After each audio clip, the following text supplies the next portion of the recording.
Hey, welcome everybody. This is Amy Post, and welcome to Advocacy and Hope. I want to thank you so much for tuning in today. Our time is really precious, so I appreciate you giving me a little bit of your day. Today, I have a really special guest on, and I've actually been on his podcast here recently, and then he and I have been trying to get together to have him on mine, and I'm super excited. So I want you guys to welcome David Pasqualone. He is the creator of the Remarkable People podcast. He is a father as well as an author and just an absolutely incredible human being. So welcome, David. We're so excited to have you here. Oh, thank you, Amy. It's an honor to be here, and hopefully we can help you and your guests today and all grow together. I think that is great. I want to kind of jump right in. One of the things that you just told me was a little bit about your life, a little bit about the podcast, kind of how long it's been around. I have so many questions, but give us a little bit of information about, yourself, where you're from, kind of your upbringing, and, give us a little bit of color around just who you are. And then we'll kind of jump right into the podcast and creating this incredible podcast to glorify God and help people grow. I'm excited. Thanks. So I love God. He loves me first, right? And try to model our lives. When people say I'm a Christian, hopefully I do represent Christ, right? I am Christ-like, but I trusted Christ as my Savior. I am a sales and marketing. I own my own company doing sales and marketing, coaching and consulting. But as a man, I grew up in Massachusetts, and we were very poor. It was just me and my mom, and we always grew up. The whole mindset was work, work, work, work, work, and don't be in that situation. Work yourself out of that situation. So I grew up with a very hard kind of, let's say, family financial situation and a lot of interpersonal issues, but there was always food and there was always love. There's just a lot of dysfunction, right? So today, almost everybody has a dysfunction. Back then, there was normal families and dysfunctional ones. We were one of the dysfunctional ones. So I grew up there, and then I started working. I mean, during the summers, I was paying rent at 11, working 70, 80 hours a week when I was 14. And we just worked everywhere we could as much as we could. And we never got fired or left a job on bad terms. We'd only leave for a better job where we could make more money. Didn't matter if we liked it or not. We just make money. And it wasn't the love of money, just we didn't want to be poor. And when I say we, it was like my neighbors, my best friends. I'm actually going up next week to see them. They're Portuguese. My family was Italian, but we all grew up in the same street, same situation, pretty much poor. Nobody wanted it. So that was a real driving factor. In my teens, I was always sick. So I had a tumor, so we can skip through that, but then I can go back if you want. And they told me I was a hypochondriac for 6 years, and then it grew back, took it out, it grew back, had radiation. And when I went on a holistic dietary changes, when everything started getting better. Then you fast forward, I got married, got kids, had a successful career right off the bat, had amazing actual career and all the places I went. And in my mid 30s, I had some dental work done. The dude did a bad job. Not only did he put infection in there, but he hit a nerve. So I got trigeminal neuralgia. And then I was sick for 2 years. I was in pain and feeling sick in my stomach and in my face every day. But then in 2007, when I was moving to Pensacola, we're driving cross country and the stress and, just traveling, moving, selling your house, going cross country. I collapsed in Texas, and they're like, you got a bad blood infection. You need to get to the ER. I'm like, can you at least just start me on the IV and I'll get to Pensacola tomorrow and I'll check myself in. And they did, which was shocking. So I was like, got to Pensacola. I went from like 220 pounds down to like 145 pounds. And they were basically telling me to make out my will. So I had to go to the Mayo Clinic. And then after 2 years of them not knowing what to do here and spending ridiculous amounts of money, went to the Mayo Clinic and they figured it out in like a week. But then even then, God blessed, I stopped listening to everything all the doctors were saying. That's when I got better. So that happened. And then fast forward, I'm giving you all these like checkpoints. You can decide where you want to go. Then in the 2014 area, got two amazing teens or preteens, like they're just right there. My wife started making some really bad decisions. And it was just 6 years of nightmare, trying to fight for the marriage, fight for the family. And that didn't end well. So in 2021, God hates divorce. There's only one biblical reason for divorce. Even though I had that, I tried to fight through it. But it takes two people. So in 2021, tried a separation. It was the Hail Mary. As soon as I did, it was like, no, it got changed to a divorce. I think we filed in March and it was done by May. It was like one of the fastest divorces ever because I basically just wanted peace and gave everything away. And then from there, I started rebuilding and rebuilding emotionally and spiritually and mentally and healing after just years of abuse and pain. So I kind of hid professionally. And one of the things I did is after when things were going crazy, I mean, it was like the Jerry Springer show meets the Twilight Zone meets the Good Son movie. That was my life from 2014 to 2018. When that was going on, I worked from home before COVID. I had an office, and that's all it was my office. I didn't realize it, but mentally, I shut that door and never went back in that room. I like shut down. And so there was a company in town that owed me money, and somehow we just got together and we were talking. God laid it on my heart actually to forgive them because they kind of did me wrong. Well, then they apologized and hired me. So for a year, all I do is cry every day. I get up, take care of the kids, bring them to school, make sure they were safe, and then I just cry all day. That's it. Just cry all day. I couldn't do anything. But this company actually said, hey, we owe you money. Just come work for us, do what you need to do. And I'd work like 2 or 3 hours a week, still make more and be the top salesperson than anybody else. And they just let me cry in my office all day. So it was crazy, right? It's not healthy, but it was just where I was at. I was trying to be real. So then all that's going on. And then one day, um, I forget what I was doing. I was in my office. I walked in the office because I had to get something. And it's like, God, what am I supposed to do in here? And then a couple weeks later, I'm at the fights and watching like MMA fights. And when I'm watching it, I see this guy next to me, and you can tell he's just not a normal human. He's like, there's something special about him.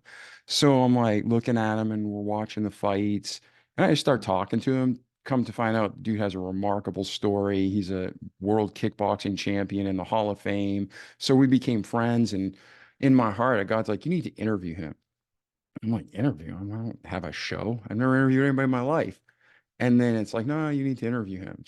I'm like, not, if I hear God say something, I'm be obedient. But I'm thinking, you're crazy. You're just making this stuff up. You haven't slept in 5 years, right? So I go away. And then in my heart, it's like, you need to stay in touch with this guy. So before we left, we got each other's numbers and we're like, we're going to go hang out. Well, then, like a week or two later, I'm at a business meeting. And when I got there was a woman outside, like talking with her hands real passionately. You could tell she had an earpiece in. And the lady that I was meeting to go over business with was like, oh, I want to meet her, this and that. And I said, $10, she's a business consultant. And she's like, what? I'm like, yeah, $10, she's a business consultant or like some kind of motivational speaker. That's why she, I can just tell. And she's like, no, no. I'm like, go talk to her. She's like, no, I don't want to talk to her. I'm like, whatever, let's get to business. So we go and we have this meeting. And I told her about, hey, do you ever listen to podcasts? Or she asked me that, do you ever listen to podcasts? I'm like, no, I don't listen to podcasts. What's a podcast? And she's like, it's just like an interview show. And I'm like, really? I'm like, I just had this idea about interviewing people. And I'm telling her, she's like, oh, I'd love to do that. I'm like, well, go talk to that lady. We should ask her to be on the show. And I'm kind of joking, but at the same time, in the back of my head, I'm thinking, well, God was kind of leading me to start interviewing, and that she's telling me about podcasts. I don't even really know what a podcast was. So I'm like, you should talk to her. She's like, no, no, no. And then we look and the lady's gone. So then we finish our meeting and it's like an hour later. I go to my car, and who do you think now is parked on the left of my car? This lady still talking on her phone. So I'm like, what is going on? And I feel like God leading me in my heart, you need to interview her. And I'm like, what? And I'm like, okay, I'm gonna be crazy. So I knock on her window. I'm like, hey, my name's David Pasqualone. I'm married. I'm not hitting on you. I said, but I have this just idea to start an interview show, probably a podcast. never done it before. I have no idea what I'm doing. What are the odds you'd want to be on a show and tell your story? And she just starts laughing. And she's like, I'm a coach and I'm an international speaker. And she tells me about her, what she does. And she's like, I'd love to. And I'm just like, are you serious?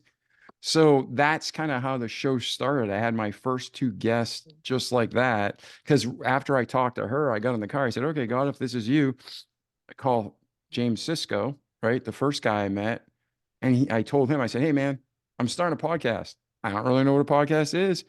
I've never interviewed anybody before, but you got awesome story. You want to share it? It's like, yeah, man. So I got two guests. And that's how it started. We interviewed like one guest. I interviewed like a guest, and then a month later I interviewed another guest, and then another month I interviewed another guest because I was just going to do it as God brought him to me. And then it instantly just took off, and we had full sponsorships, like with no episodes or 3 episodes. And then it started a weekly show, and now over 4.5 years. Amy, you were just asking me before. I was thinking it was 4 years. It's almost 5 years now. So that's it. So now we're a top 1% show. We have amazing, we have people come to us all the time, but we only take certain sponsors and affiliates, and it's just been so good to us. And we still haven't really even marketed the show, but it's just been an awesome journey. We get to meet people from all over the world, help people all over the world, see them connect and engage and grow. And I love it. So I'm very thankful. And I still have my full-time day job. This is just what we do on the side to help people. Just again, the whole purpose is to glorify God and help people grow. I love it. So this is your side gig. I'm not sure I even knew that. I'm now more astounded and I'm more interested because that's incredible. How Yeah. have you been able to keep this together, become the top 1%, have all these sponsors, sponsorships come out of the woodwork? I mean, God, of course, has a hand in this, but how have you been able to do that? Man, we're all given a gift set, and the way we are is the way God created us. But then Satan can take that and pervert it, right? So you can be a great orator and you can turn out like Ronald Reagan, or you can turn out like Hitler. Okay. Mhm, It's just which path do you choose? And some of our greatest gifts can be our greatest strength or our greatest weakness. mhm, So I'm very organized in certain ways, and I see things I thought everybody saw. I'm not joking. Until like maybe 10 years ago, I thought everybody looked at business the way I looked at it. So I go into companies, see where they're at. I mean, see where they want to be, see where they're at, reverse engineer the plan. Okay, let's do it. And I turn companies around, making profit over and over again. And I thought that was just normal. Like, seriously, that was like 2 + 2 is 4.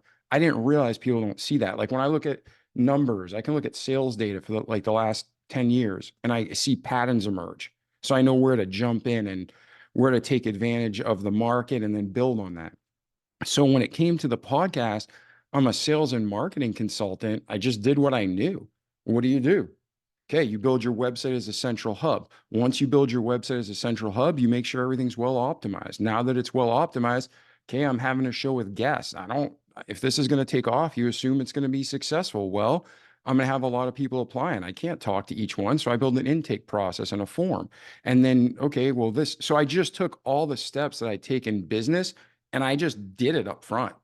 And there was stuff that we've done that, as far as I know, like I've been to Podfest and different conventions, nobody was doing, not even the big shows, but I was ignorant. So I was doing it like a business. And now I'm just starting to hear companies and podcasts do it because so much money is being poured in podcasting. So when we started out, I go to a couple sponsors. I said, hey, I don't know what I'm doing. This is a new show. This is what we're doing. This is why we're doing it. I don't know if you're going to get 10 listeners or 10,000. I said, but you want to sponsor the show? Well, how much does it cost? I don't know, $500. Okay, $500 an episode. So they paid, but I made sure that they got their money back, their return on investment. So I had an amazing woman. I've known her for years. She's a realtor in town. She's a Christian. Believed in it. We knew each other, so she trusted me. So her and some other sponsors like that fully funded the show the first 2 years, the first two seasons. Sorry, not the first 2 years, the first two seasons. And then I was like, these people are great people, but I was too busy because I had my normal career. Yeah. So I'm like, I was still struggling with depression. I was still going through all that trash. I was still married at that point. It was just constant chaos instead of constant contact, right? Constant chaos. And when all this is happening, I'm like, I just don't want to deal with sponsors. I was trying to hide on every level. I just didn't want to deal with people. I didn't want to talk to people. I had no money, no desires to make money, but I knew I had to make the money for the podcast or I'd never hear the end of it, from my ex-wife. So I had to be able to fund it. So I'm like, God, this is your show. If you want to do it, fund it. So he had it funded. So all the hard costs were taken care of. I volunteered my time. Then seasons 3 through 8, I just paid for it. Just paid for it out of my pocket. I got blessed with an intern. So great kid. He's an adult. He's about to get married next year. He's 22 or 21. But anyways, I love your intern, Casey. Sorry, I forgot your age. But he's about to get married. He's a great kid, gonna be a pastor, and he helps me with the editing of the show. So that helps save costs, right? Well, then when all this is going on, I started thinking, well, this is God's show. He doesn't need me. All the money in the world is his. So I'm like, all right, God, if you want me to start taking sponsors or let me know. And then, the difference, if somebody's listening, they don't really understand there's a sponsor and affiliate. A sponsor is someone who you have a contract with, you represent them, you make a script out, they agree to it, you launch it, you monitor results. It's a time-consuming process, and you can make money at it, but it's limited. Well, now affiliates, I joke around, are kind of like communism. Communist sounds good on paper, but it never works in real life. Affiliate relationships, 98 out of 100 times, they pay you nothing or pennies and they lie to you and you do a bunch of work for nothing. So it's not really a good relationship unless you find an honest company. So the day after I prayed that, I'm like, God, this is your show. My pillow. For those of you watching, I have a shirt on, like, because I love this company. You can go back to my Facebook from 5 years ago, 10 years ago, whatever. You can politically, comfort wise, I use the product. I love the product. And we get in touch with each other. I don't remember if they contacted me. I got a hold of them for a client, but long story short, they end up asking me if they can sponsor my show. And I'm like, yeah. And then right after that, I'm talking within days, like all these other companies came to me like Quicken and QuickBooks and Seamless AI and all these big companies, are like, can we sponsor your show or be an affiliate? And I'm like, you can't do it unless I use it, unless I believe in it, unless we test it. So that's what I did. So I got rid of some big name companies, kept just a couple. And since October of last year, we've been running with affiliates for season 9. And I mean, be blunt, we make more money with affiliate commissions than most people make in a year. So it's just been God. It's nothing I did. And I'm still not marketing the show, and I'm a marketing guy. It's all organic. So the most marketing I do is take my episodes on my own social media channels. That's it. So there's a lot to it. I mean, obviously, there's a lot of thought into what I do, but if I was working with a client to grow an organization, there'd be an aggressive marketing plan and strategy. But just it comes down to we all have the same 24 hours and there's budget constraints. And yeah, so that's where we're at. So now I meet people from around the world. We talk about, not just what they achieved or overcame in life, but we reverse engineer it so you get the practical steps of how they did it so our listeners can too. And then we even wrote a book from it the year before. We took 12 of the guests from the show. So they represent 12 laser focused topics. They each got one chapter. There's like 15 pages, short, sweet, to the point. There's an action summary checklist. Like, this is the catalyst to get you started, go. And that was another blessing. So it's just been one thing after another. And we wrote that whole book in 3 months. I was in the Wow. bathroom Sunday morning before church, and I'm like, God, how do you want us to do this? What's the next step? It's like, write a book. I'm like, okay. That afternoon, I told people I had 10 of the 12 chapters taken. Then one got taken that week. So I thought, oh, I'll just write the 12th chapter. And then I just never felt at ease with me writing that last chapter. And then, like, 2 days before the deadline, I was like, October was get the people, November was write, and then December was edit, and then launch it January 1st. And like 3 days before, one of my guests came to me and said, "Hey, how you doing? We're talking." I'm like, "We're gonna write a book. I actually tried to contact you. I guess you didn't get my email." He's like, "No." He's like, "Well, when do you need it by?" I'm like, "3 days." He's like, "I can knock that out." And he wrote an amazing chapter in 3 days, and put it all together, sent it, got it published, and start to finish 3 months. So it was awesome. I have so many questions.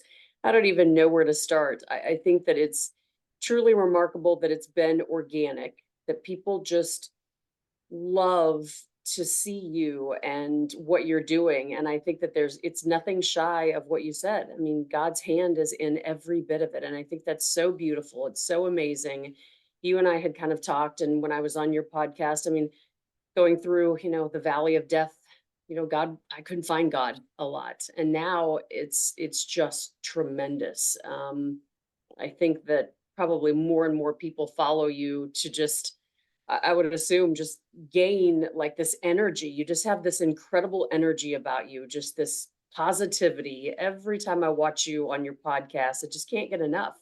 So I'm just so excited to kind of see how you built this. But it's really cool because I talk to a lot of people, and it's crazy because this is a new world for me. Like we were talking, I've been in the medical sales for 20 some years, and now God kind of brought me here. It was kind of backwards. I wrote a book first, and then, the rest of it will come next. But it's just so cool when I interview people and I'm talking to them about whatever they're doing in life. Everybody has a book and everybody has a podcast, and a lot of times they're telling me about, the umpteen, hundreds and hundreds of thousands of dollars they've spent on their podcasts and book. And, it just spoke with Hal Elrod and, just how he came with the miracle morning and everything that he did. And I think it can kind of get you down and out, but I'm super thrilled after hearing you and kind of that organic growth. I think that's spectacular. I can't imagine how hard it is to pick which guests you're going to choose because you probably have an outpour that just blesses you every single day. What does that look like in having to vet them and go through them and choose? Yeah, so we have guests that come through all different avenues, but we do get over it's not uncommon to have over 100 apps a month.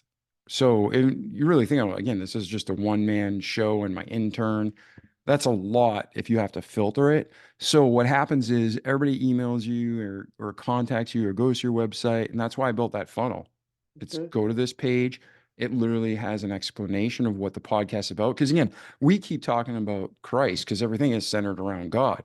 But we have guests who are not Christians. We have a lot of listeners who are not Christians because they know what we're teaching works. And my ultimate goal, and I'm honest about it, my ultimate goal is to show you everything in the Bible is true. Everything in life, whether you're a Christian or not, works because of God. Sky's blue, water's wet. 2 + 2 is 4. Gravity is 9.82 meters per second squared. Everything is built on law of God. And once you see the things working in your life and now you're thriving professionally or even finding joy and peace in the sense of the world, once people start seeing that work, my goal is that they come to see, wow, maybe the other stuff Dave's saying about God is true.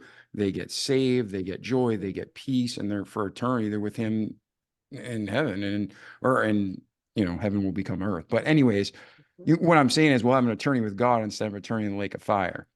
So going back to this, when we have guests, some people I meet, some people I'm referred to, a lot of people are online. I send them all to the website where they get a description, a video, tells them about it. You went through the process. Good. And then once you go there, then 50% of them will never fill out the app. Maybe even 75%. I'd have to look at the numbers. I'd say it's actually close to 75. 75%, whether it's laziness, whether they see this isn't the right fit, whether it's maybe even they are the right fit, but Satan's in their head and they're not confident. Whatever it is, 75% probably don't apply. Then the 25% that do apply, that's what I'm saying. We have up to easily, there's been several months, over 100. So then from there, I get them in and they get a link to schedule a pre-call, 10 to 50 minutes, short, sweet, to the point. Again, you and I did that. And I just kind of feel them out. And, if they're just trying to pitch a book or make money or brag about their product, they're not coming on the show. Period. That's it. It's like you are a remarkable person. You made $18 billion from a quarter you found on the street. That's incredible. But that's not what our show's about. Our show isn't about rich podcasts or successful financially. It's about the whole thing. So we have guests who've been held at gunpoint and raped for 2 weeks. How did they overcome that? We have guests who are introverted. How did they become charismatic? We have guests such as yourself, who your daughter was sick and you were sick. And then you talked about being suicidal at one point, but then you found Christ and he changed your life. So that's what it's all about. So to answer your question, I went long, but we get guests from all sorts, but the computer screen's like 75%. I take the calls at 25%, and then we just pick the ones we think will be a right fit and we let them know. And then after 4 years, 200 plus episodes, we're starting a second podcast that hasn't released yet officially. It's Hanging Out with David Pasqualone and Friends. It's basically RPP plus. So now guests that maybe they are ultra successful and they can give you a ton of insight and wisdom in this area of life. Now they can be on the show and they don't have to talk about their personal life. Or maybe it's like you're on my show and we come back 6 months later and do an update. Where are you today? That's what the RPP plus is. But after all these episodes, we've only had 2 episodes that I've had to pull and 2 episodes that I cut the guests off. I'm like, we're done here. Like, you're just trying, forgive me, recruiters, but you're just trying to whore sales. That's all you're doing. You're just trying to use this as a platform. You're not looking to help people. You're looking to help yourself. So that's it. So 4 out of, percentage wise, that's fantastic. Yeah, that's interesting. And I haven't been doing this very long. And I know when I asked you the question of how long you'd been doing it, even though, you say 4.5 years, I mean, that's incredible. I mean, that's absolutely incredible and what you have accomplished. Oh, I've thanks. been doing this since October, and it never ceases to amaze me of meeting people like you that just, I don't know, have such a passion and are able to do this, but also work another job. And I was crazy. I thought, how in the world am I going to do this? God has just brought me something that, once again, I don't know if I can handle. How can I work a full-time job plus do this, write the book? He wants me to do the podcast. I love the podcast now. It's so incredible. It's so healing for me. Doing the podcast, probably one of the most healing things besides writing that book and gutting myself, but being able to, look back through it and allow myself different perspectives of looking back through what happened and allowing myself to forgive myself and move forward. But when I have come across some people like yourself and like Hal Elrod and several others, all have had sickness or cancer or something just absolutely so dramatic in your life, but had the ability to pull yourself up by your bootstraps and go on. And not only just to go on, but to be absolutely remarkable individuals and remarkable human beings. And I can honestly say, I mean, yeah, like you said, I mean, I was suicidal. I had several attempts. I can honestly say I'm a suicide survivor, and God was the only thing that I can say. I mean, God saved me and brought me to this place. So it is just so cool to hear that story. And I think the business is just this perfect beauty. I mean, money comes with helping people, being able to help one person at a time and share these amazing stories and be able to just allow other people to share their stories, I think is remarkable. I think that sometimes, especially in today's social media and everything that, young adults and kids have to deal with, they're on their devices, or they're just not in front of people. They're not sharing their story and their heart. And some don't even know how to carry on a conversation. Yeah. It's really interesting. It's a But I would real love, issue. It's a it real is. issue. And it's going to Mhm. be, our generation is the transition generation. I was just watching, I never saw that. I'm Italian, and I didn't watch the Godfather series till a couple of years ago. Mhm. Just because, that's just, it wasn't interesting to me because I love family and friends and we grew up outside of Boston. Okay. I didn't have to watch the movie.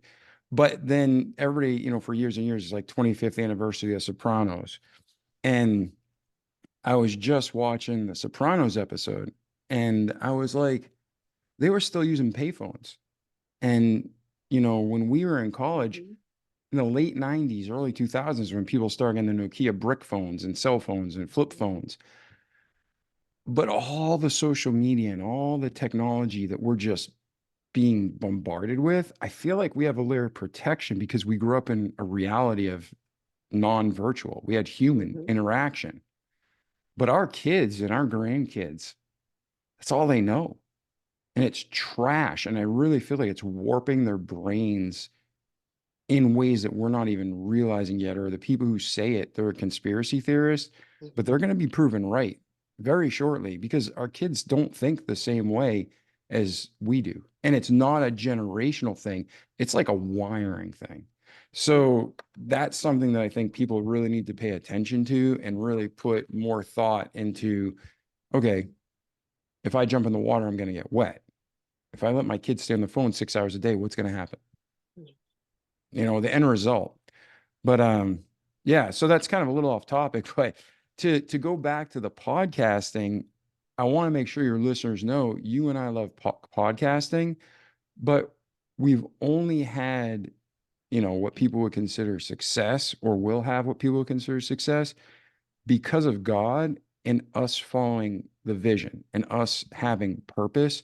Because the average person starts a podcast and quits after 7 episodes. It's called pod fade. So if you are thinking about starting a podcast or anything in life, a business, make sure you have that clear vision. Make sure you know this is what God wants me to do, or at least, God, this is what I'm going to do until you change my direction. Like if there's something else, if I'm wrong, show me. But you have to be willing to be wrong. You have to be willing to be corrected and redirected. Mhm. So there's been many times where I was like tired. The podcasting takes a lot of time. Every Tuesday night, not every, but most Tuesday nights, I'm up till almost 2 a.m. because I got a normal life and normal career and normal everything. And then it's like, well, I got to get these 4 hours of work done. Well, Tuesday night it launches Wednesday at 2 a.m. So that's it. Right. And then on Mondays I record. And then during the week you want to, put it on social media. Well, everything takes time. So you have to balance it. But there were several times where I even thought, like, God, do you want me doing this? This is exhausting. And I'm not seeing the fruit. When you're behind the camera, you're not seeing the people all the time. It's not like every day they're writing you. That's a blessing. When someone reaches out, and I don't know if you've had this happen yet, Amy, when people reach out, I'm like, man, this really touched me, or this really changed the course of my life, or this really, I sent it to my friend and they were down and this really snapped them out of it. Those are awesome, but you don't get those every day, right? And all the glory goes to God. But when you hear that you were used of God, it's encouraging, it keeps you going. But there's months sometimes that'll go by and you don't hear anything. It's crickets. You're seeing stats and numbers, and sometimes you're thinking, like, is this real? Like, this has got to be corrupt, right? But at the end of the day, do it because of purpose God has for you. Do it because you have passion. If you love golfing, if you love cigars, if you love, you know, sales training, if you're doing something to help people, do it. But if you're trying to make money, like I won't work with clients who start podcasts to make money. Like I just won't do it. So I have actually a curriculum, which we're in version 1. I need to update it to version 2 with all the latest stuff. But when we have students in over 35 countries, it's how to start a podcast in 8 weeks or less, right? So people log in, they sign up, they take the class. And the first week, I go long and hard. Don't do this without a purpose, or you're just going to Mhm. waste time and money. So I really, really believe that. And if you're doing it just for money, I mean, I guess if it's not a moral thing, then yeah, okay. If you're using it as part of your business, use it as part of your business. I'm not saying that's wrong, but if you're going to go under the auspice of Christianity, or even if you're not a Christian, but I want to help people, I love people. I'm a people person. No, you're not. You're just a scumbag who wants to make big bags of money. Like, that's just it. So Mhm. that's who I'm talking about, the hypocrites and liars. Mhm. Yeah, it's interesting that you say that, and I don't want to crash your podcast, but something you said just really hit me hard. I don't know if you saw, and it's been a crash course for me creating a podcast. I didn't know what God had in store for me. I didn't know how to do it. I mean, I lost my high-paying job last September. It was one of the best things that ever happened to me. I cried in a puddle for, several months. And during that time, after I lost my job, we had nothing. I mean, we were almost to lose our house. We were almost to lose everything we had. And I bought a camera, you know, we had our office painted here, got things ready. And I sat in front of that camera 8 times by myself and just gutted myself, told my entire story from beginning to end, talked about, everything from suicide to internal and external scars to not knowing if God was there. I couldn't find God in that hospital room, but something was putting this fire in my belly just to advocate for myself and for others every single day, advocate for my daughter. I mean, fight for her, find out, everything that I needed. And through all of this, I was editing my book at this time. I was like, I don't know. I That's a think I had lot of read work. that book like, If anybody hasn't written a book, and what Amy's saying, writing a book takes a lot of time and energy. So if you're doing both at mhm, once, you must have mhm. drank a lot of coffee and had a lot of prayer and love. Yeah, I did, and, it was great going back and literally just reliving the last 9 years of my life, and then sitting in front of that camera while I'm editing it after I've lost my job. Have no health insurance, I have no car allowance.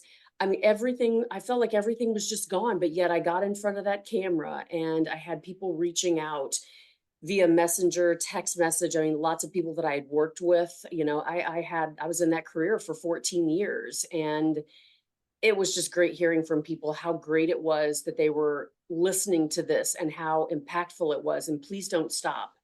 And I don't know if I would have had the courage to go on if I hadn't have received, some of that, because I could see how people could quit no matter what it's about, no matter, what you're doing your podcast about. It'd be easy to quit. But I remember saying thank you on every single one of those times I jumped in front of that camera, and then we'd upload them and people would, just the outpour. It was amazing.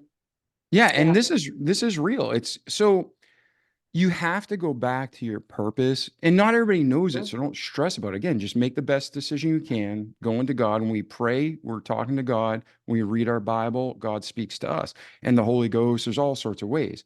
But last year, there was 2 points where I strongly was like, God, is this what you want me to do? Like, it just doesn't seem it's like we went shoot and then stayed and shoot and then stayed. And it wasn't about number. I don't even disclose numbers to anybody. Like I told you before, like we're sponsors to this day. It's like we have more than 10 and less than 10 million. We're not the Joe Rogan experience, but we're not a nobody either.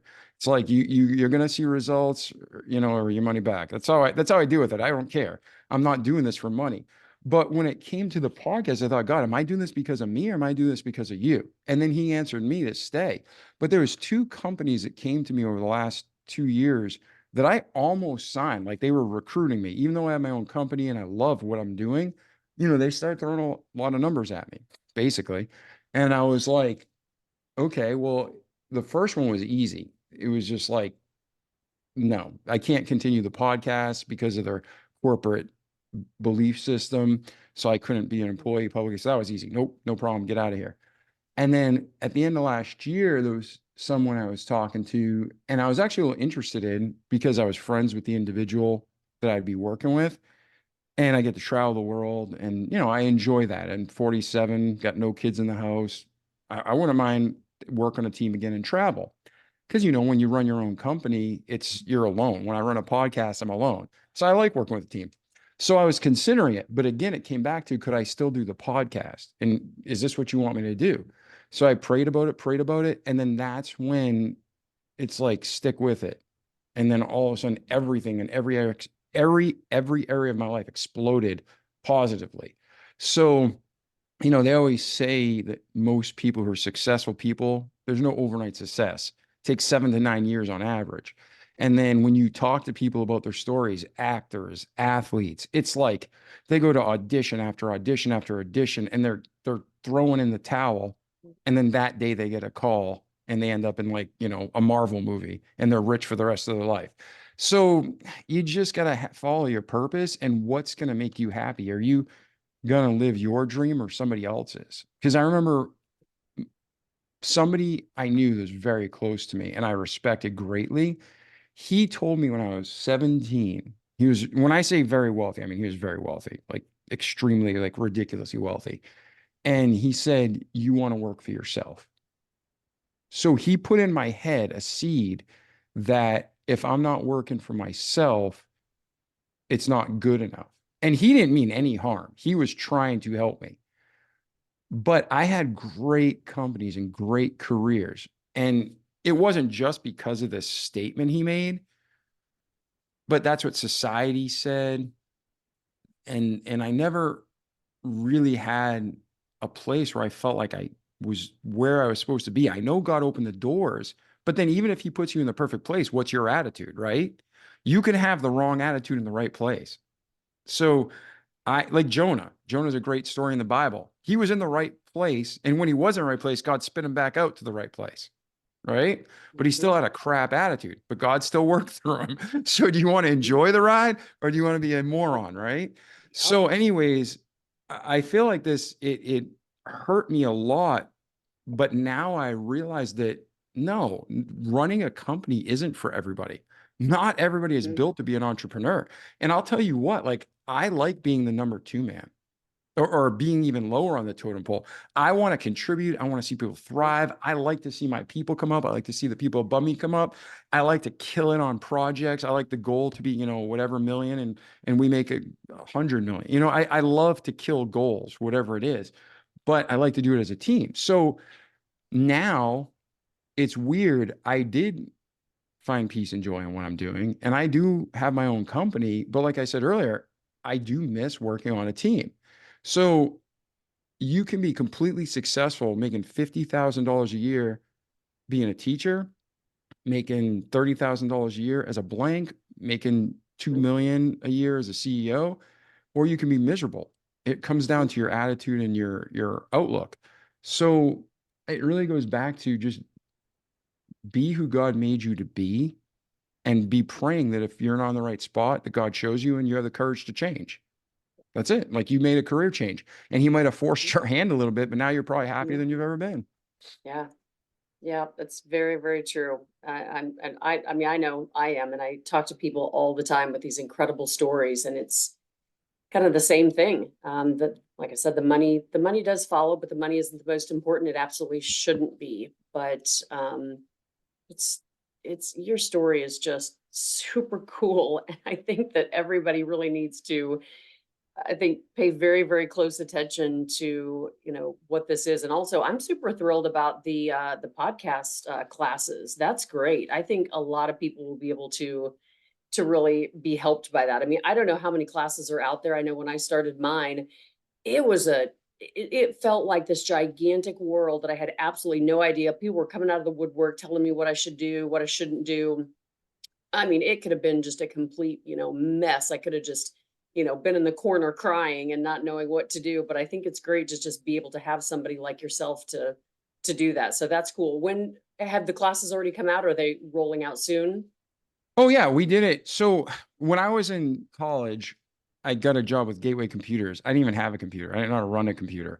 And Mhm. within the first month, I was a top salesman. So I felt guilty. So I decided to master computers. So I could not only sell them and understand them, but I could repair them. And I even got a corporate offer from Ted Waite to say, hey, do you want to work for us in the corporate office? So I mastered it. And then I went into body armor, and I knew nothing about body armor and less lethal weapons, but I mastered it. So when I got into podcasting, I just commit to being the best. Like, do all things as unto the Lord, not unto men. I'm not doing it to say I'm the best. I'm not doing it to make the most money. I'm doing it because if God's given me this opportunity, I want to just absolutely master something and be the best I can be.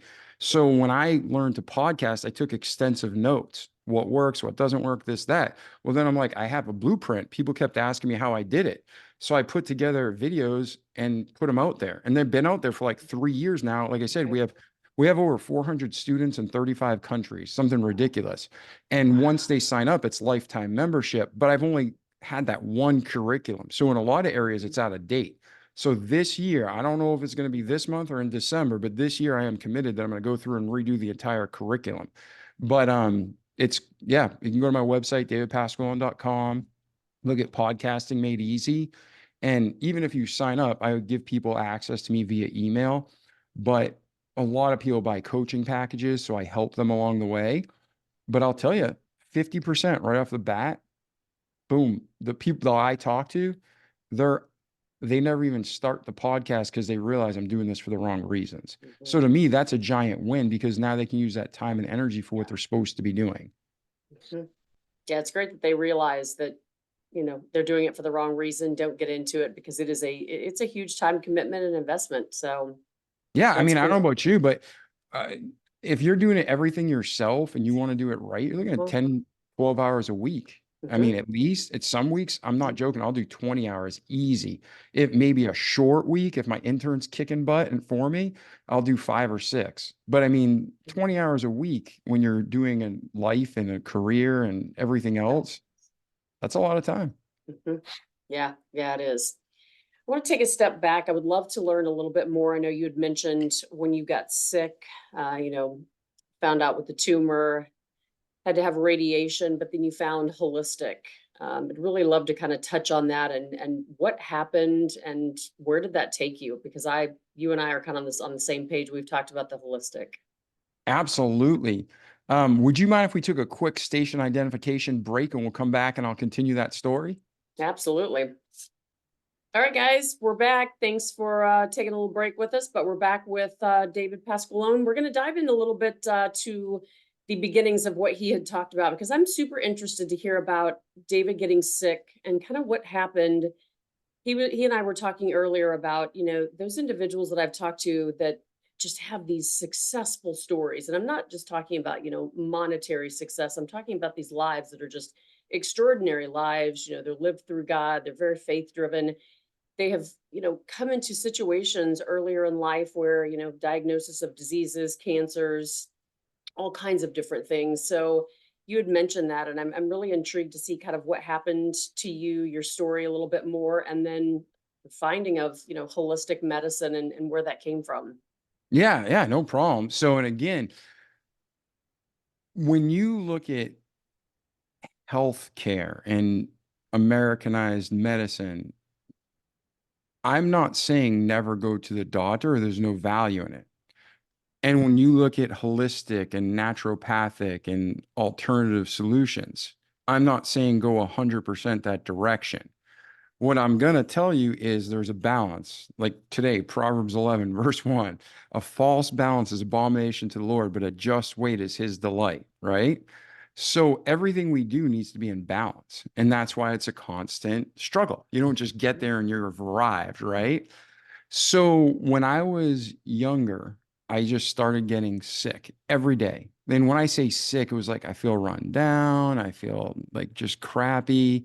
I had circles under my eyes. I just did not feel good. And again, I didn't have the best diet. I didn't have the best environment, so there was other factors. But whenever I go to the doctor, they just give you antibiotics. You go to sore throat, here you go, here's antibiotics. So from like, I don't know, 11 or 12 till like I was 15, 16, I'd go to the doctor. My mom would take me. They thought I was a hypochondriac. They'd give me drugs. And I just was like, nothing works. And I hate taking drugs. I knew in my head, you just can't throw drugs at a problem. Like that's addressing a symptom, not the root cause. So when I was 16, I stopped going to doctors because they weren't helping me. And I was constantly sick. Like I go to wrestling and I'd feel like I was dragging. And then afterwards, I'd go to the gym and I couldn't even bench 100 pounds. But then I'd run for like an hour and a half, miles.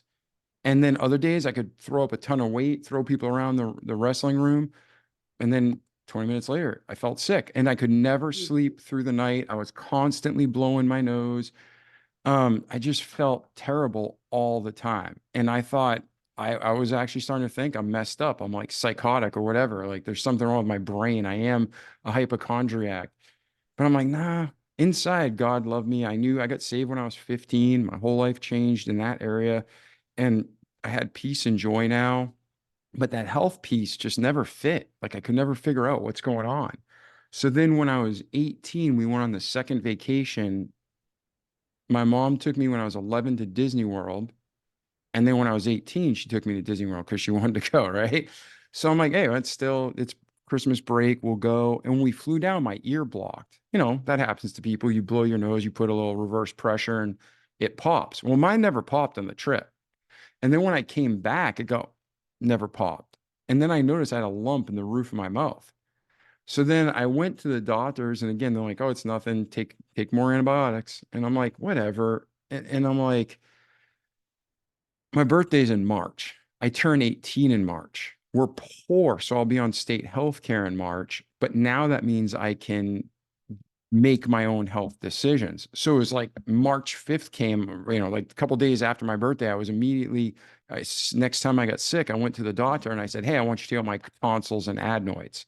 And they're like, you don't need that surgery. I'm like, I've read about it.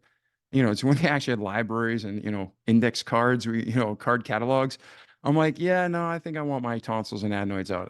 They keep getting swollen. It felt like the flu and I was exhausted and I couldn't breathe through my nose. I was always blowing my nose and I couldn't sleep through the night. So I was always falling asleep all day during classes. And it was a mess. Like it was a terrible existence in the sense of like health wise. So the doctor's like, whatever. And back then you had a pre-op, like a week before your surgery. They had you come in to take blood work and check things out. And the nurse saw that I had the lump in the roof of my mouth. She's like, oh, how long have you had that abscess? I'm like, I've had it for months. I told the doctor. She's like, well, it's not in your notes. I'm like, well, I don't know why he didn't write it down. I told him. So she's like, well, we should probably get a CAT scan just to make sure it's not near where we're going to be cutting, but here's some antibiotics. Yeah, okay. So then that night, I I take the thing, I go get a CAT scan. It wasn't the same day, but it was really close to that day. And then I remember going home and I'm on one side of the couch sleeping. My best friend's on the other side of the couch sleeping. And the phone rings. I think it was like, I don't know, 6 o'clock, 7 o'clock. And they're like, hey, this is the hospital. You need to come in right now. You have a tumor. We need to see, you have a cancerous tumor and we need to see if it's operable. I'm like, what? And they're like, yeah, you have a tumor in your head. We just got the MRI. You got to come in right now. And I'm like, huh. I said, I'll call you back tomorrow. Click. And I hung up. And in that moment, Amy, I just felt great. I was like, all these years, they told me nothing was wrong. I'm like, I'm not a hypochondriac. They're just bad doctors. Mhm. So I'm like, cool. So I went back to bed and my mom didn't get home from work till like 8 o'clock that night, or she went out after work. I don't remember the situation.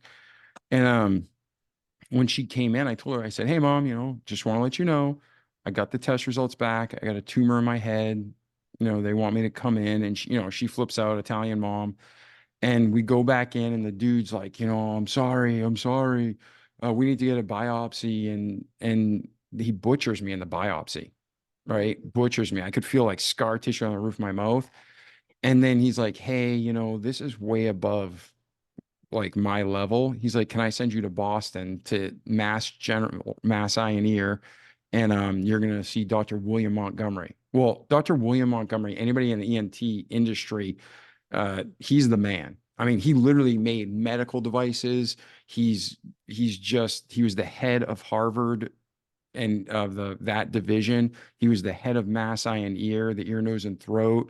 This guy was an amazing man, and I met him in his 70s. He was doing surgery on me, and then flying out and working on sheiks and princes in foreign countries. I mean, it was God, and there's so much to this story. But he went in, and long story short, they went in. They had a 3-day surgery. They removed the tumor, and then it grew back. And I'm telling you, there's a lot of details. It could go another 2 hours, but then it grew back and then they took it out again. And both times, death was very high the first time. Death was really high the second time. Mental retardation and deformation, like physical? They said 100%. 100% is what they told me. And both times I woke up, and the second time the nurses made me, there was a male nurse, and he made me sign the luckiest boy in Boston, and everybody signed it because they couldn't believe I survived, let alone came through without disfigurement. And again, it was a 3-day surgery. It was like 12 hours of embolization on the Monday. Tuesday, you sit still without movement, which is, if you've ever had to sit still and not move, it's agonizingly painful. And when I say you can't move, I mean, I couldn't do that with my head. You couldn't even turn it. Absolute still. And then Wednesday, they did like 16 hours of surgery, cutting it out, stitching it up.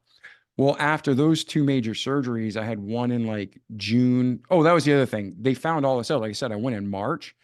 And then, you graduate in June from high school, and it was my senior year. They're like, no, you need to have this now. I'm like, I've had this thing in my head for years. I've been boxing with it. I've been wrestling with it. I've been blowing my nose like it's a horn. I'm like, come on, I'm going to finish. I said, if I die, I go see Jesus. If I live, that's great. I don't care. But the only thing I don't want is to be a vegetable and my mom's wiping my butt when I'm 40. I said, so when I was talking to Dr. Montgomery, I told him straight up, I said, I know you can't do this on paper, but as a man, I said, I don't know if you believe in God or not, but as a man, I need you to promise me that if things go south, you clip and take care of me. I said, I don't want to be a burden to my mom. And he's like, done. So that was our agreement. If things went south in surgery, he'd make a mistake and I'd go see Jesus. I don't want to be a vegetable in bed. So he, we did it, but surgeries went great. First time he went creative and he cut out my palate. The tumor came out. Second time, he chiseled off a piece of my cheekbone, took the tumor out there. So they didn't have to saw me in half and break my mandible, right? And then it came back a third time.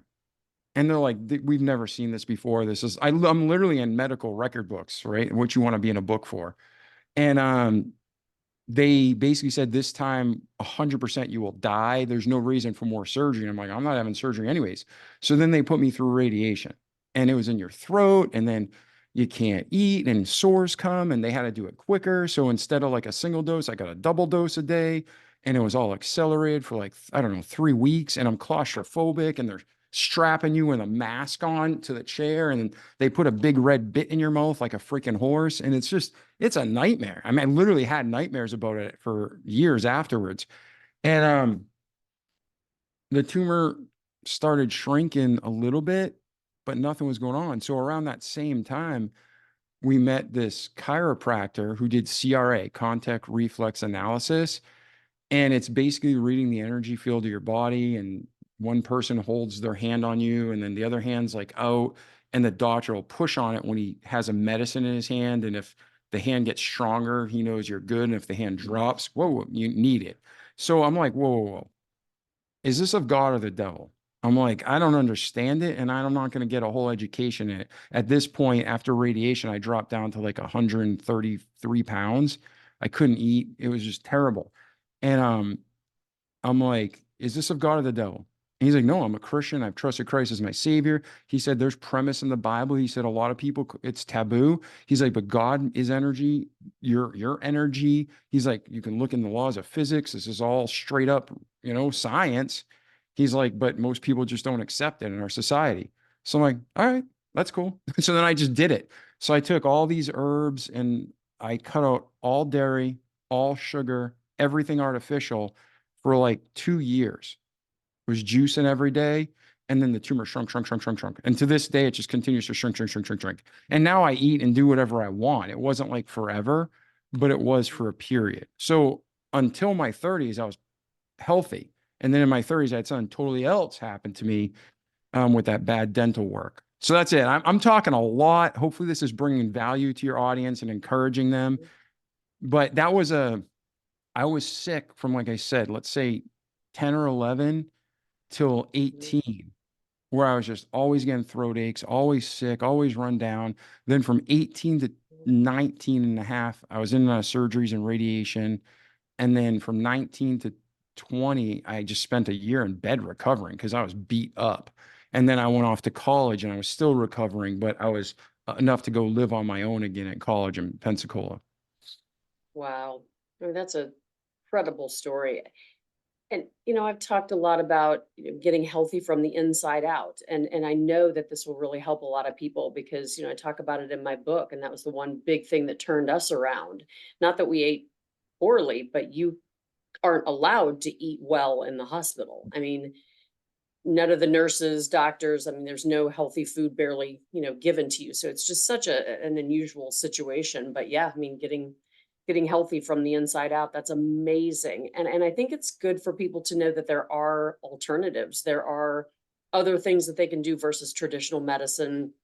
You don't have to go with the grain. I mean, if you're following the herds, then the masses of people, at some point you're probably going to go off a cliff.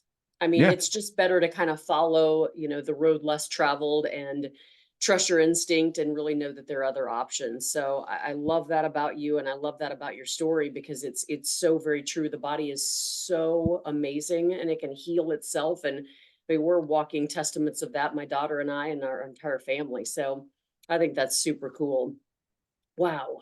I Yeah. mean, and And you're just doing great common sense. now. Yeah. Common sense stuff. Like, people don't Mhm. understand. Like, Mhm, doctors know this, but doctors are humans and they're yeah, brainwashed by the institutions and the mhm, institutions to keep them in the system. You don't make money if people are healthy. You make money when they're sick. mhm, So how do they find a tumor in an MRI with dye? It's sugar water with some mhm, ink. Tumors eat sugar. mhm, So they inject it in you. They mhm, find the tumors in your body. So they highlight on the film. Well, hey, chuckleheads, mhm, think about it. When we eat sugar, we're feeding the tumors. Cut out the mhm, sugars, you're going to get better. And I don't care what the freaking FDA tells you. They're also the people who said cereal is healthier for you than steak. That is mhm, so retarded. And I'm not mhm, trying to offend anybody, but when someone's handicapped as a child, love and compassion, they're the best. When people are ignorant by choice, that's what I'm saying. Those people are fools and terrible humans. But when it comes to the FDA, they know that sugar kills. And a mhm. natural sugar out of an apple is different. Ooh, is Yeah. different than artificial sugar. But at the point in my life, I cut out all sugar, all dairy, everything because I needed that ER type environment to get Mhm, better. And yeah, and then even again when I was in my 30s and I got sick, I had three doctors in 1 week say make out your will, get your affairs in order, you're gonna die. And nobody would listen to me. And like what you said earlier, Amy, you have a PhD in your body. You know more than any doctor. And as a Christian, once you trust Christ as your Savior, you have the Holy Spirit, the Holy Ghost indwell you. And it says you have an unction from the Holy One and ye know all things. So that doesn't mean you're right about everything. But if you're asking God sincerely what's going on with my body, He's going to give you that insight. And I went to these doctors and they told me everything to do and everything not to do. And I was dying, just getting worse for 2 years. So you know what I did? And I'm not telling you to do this. I'm not a doctor. I don't play one on TV. But what I did is I did everything opposite they said. Literally everything opposite. Total opposite. And I got better. So stomach issues, I never drank coffee. Every doctor I went to, they said, stop drinking coffee. I'm like, I don't drink coffee. They're like, oh. So what did I start doing? I started drinking coffee. I was so not used to it. I started with a half a cup of decaf mixed with a half a cup of water. Then I got to a cup of decaf. Then I got to half a cup of regular with water. Now I drink coffee like 8 times a day. All my stomach issues are gone. No, not Prozac. What the hell is it called? Prilosec. No anti-stomach things. mhm, No drugs. mhm, And it's like all this stuff they try to pump in you for all these reasons where you're mhm, this or take this, or you're this, or take this. Oh, the side effect for this, take these two. It's just business. You don't have, my buddy was sick for 3 years recently. I just talked to him. He's from Ethiopia. We've been friends since college. Perfect example. He's flying to America because we're supposed to have the best health care, spending tens of thousands of dollars, still sick. One of our other friends says, hey, have you looked at Thailand lately? Their infrastructure, their government is pouring money in healthcare. They care about seeing people healed, not about keeping them sick. They have more people than they can handle. So they want to heal people, not keep them in the system. Amy, he flew out there, spent $500. They did a day every test you can imagine in America. You wouldn't even have the doctor visit for $500. They did every test you could imagine on him. And the next day he goes back, sees the doctor. They said, this is what's wrong. Do this, this, and this. And within 3 days, he was better. And when you see people in America, they're biased. Oh, I'm not going to Thailand. What are they going to do? Feed me, throw a monkey at me, and have kickboxing? They have some of the best medicine in the world right now. You know where I'm going this year? Yeah, I'm not paying for a freaking American physical. I'm going to go take a vacation. I'm going to go to Thailand. I'm going to have a great trip. And I'm going to get all my medical done for less than $1,000. Yeah. Yeah. I was just thinking outside the box, just looking at different options, knowing that it is possible. But I think we tell ourselves whatever we want to hear. And I think whatever we tell ourselves, we believe. If we believe it's not going to work, it's probably not going to work. I mean, Yeah. I'm in the medical industry and I know placebo works just as well as the actual whatever we're testing. I mean, it's whatever you do want to believe, but I'm right there with you on that. It's just absolutely crazy. I mean, I think the stories that you and I could tell about, what we've been through with the physicians and finding functional, it's just some great things. We'll have to definitely do that at another time. And, I look back at the podcast that I've had and speaking with certain physicians that are in the holistic that, man, they have stories that just rival, all these crazy stories. And it's all about, the natural ozone infusions, plants, herbs, essential oils. The foods that you eat, it's crazy. So Yeah, I used to take wild. the essential oils are real. I think you use Young Living, and so do we. But that stuff really works. I mean, and even on when COVID broke out on the CDC website and buried and on the World Health Organization, they actually said that these essential oils destroy the coronavirus before, coronavirus was the man-made version, what we have. So it's like, this was public knowledge, but they bury that because they don't make money off a bottle of oil, but they make money off vaccines. They make money off 18,000 boosters. So I don't want to get your show censored, but yeah, you can delete that later, but it's just trash. In my opinion, Facebook and YouTube, in my opinion, I don't believe they work. Yeah. Yep. Absolutely. Well, David, I don't want to keep you. I know we've got a hard stop. I absolutely love everything. Where can the audience find you? What's the best place to find you? Yeah. So if you look in the show notes, Amy will probably put my website, davidpasqualone.com, but it's a lot simpler to spell Remarkable People Podcast, even though it's longer. They'll both forward you to my website, and you can go to my website. You can reach out to me via the contact page. You can check out the podcast, and then you can search for guests, or you can search for terms like if you're struggling with depression, alcoholism, shyness, whatever it is, you can search, and hopefully the episodes will help you grow. And then even our shopping, you need sheets, you need pillows, you need blankets, go to My Pillow, use promo code Remarkable, get up to 80% off everything you order. You save a ton of money, you support a great American organization, and you support our podcast. So I love it. Yeah, any way we can help you, we will. If we have a guest that you really connect with, I'll connect you to. I'll be like, hey, here's swap some information to help you guys get a catalyst to get started in your growth.